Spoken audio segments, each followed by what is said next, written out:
Vous co-signez ce livre avec votre colistier Antoine Isambard, Les espions du président. Vous racontez à quel point Emmanuel Macron, depuis le début, premier jour du mandat, s'est en réalité fasciné pour le milieu, mais à quel point il a décidé en réalité de se mêler des codes, des acteurs, des leviers, que ce soit pour les résultats et les opérations spectaculaires au fiasco qui était alors absolument impeccable sur toute la ligne. Mais première question que je souhaite vous poser,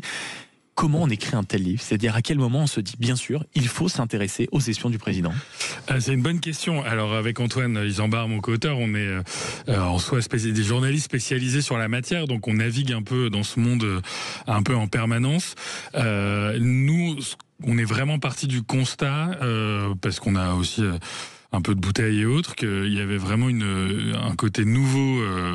autour d'Emmanuel Macron, qui est vraiment ce pilotage à bride courte des services en permanence, avec des volontés de réforme en permanence, et dans un monde où les anciens présidents étaient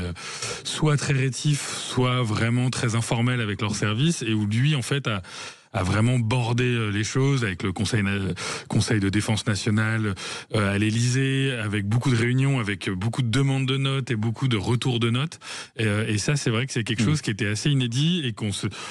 dit, voilà, au bout de 8 ans, de raconter comment ce président avait vraiment une appétence pour le sujet était quelque chose de passionnant. Et puis, ce qui frappe aussi à la lecture de votre livre, c'est la rapidité, vous venez de le décrire, mais vraiment, dès le début, à quel point il a une idée quand même excessivement précise de ce qu'il veut faire des services. Vous avez commencé à l'évoquer, mais il commence à raturer toutes les notes, il fait des retours, il demande à ce que chaque soir, il ait, on va dire, une petite note très courte et très efficace, et c'est là qu'on voit aussi à quel point il s'en mêle, c'est-à-dire qu'il dit, écoutez, votre charabia, vous racontez aussi des scènes où il dit, bon, en réalité, arrêtez-moi quand les chefs des services ou certains pontes commencent à lui expliquer les positions stratégiques en parlant un peu comme si on était au toucher-coulé. Il les regarde, il dit, faites, vous êtes gentil, vous arrêtez vos histoires de bataille navale, parlez-moi concret. C'est ça aussi Emmanuel Macron avec les services. Oui, complètement. Le côté inédit, par exemple, c'est que justement, dès qu'il arrive, effectivement, les 3 chefs de renseignement précédents du quinquennat Hollande sont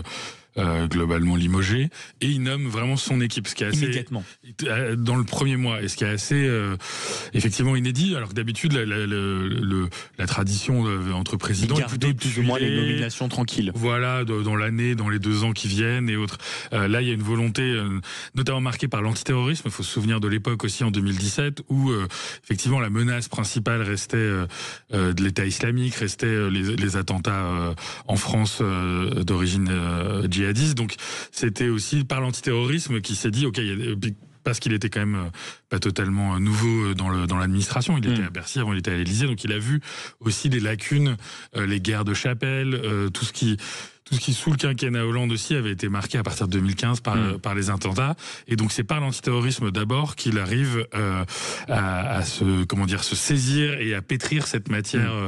très particulière qu'on ne connaît en réalité qu'une fois qu'on est aux affaires. Donc on peut avoir plein d'idées, nous en tant que commentateurs,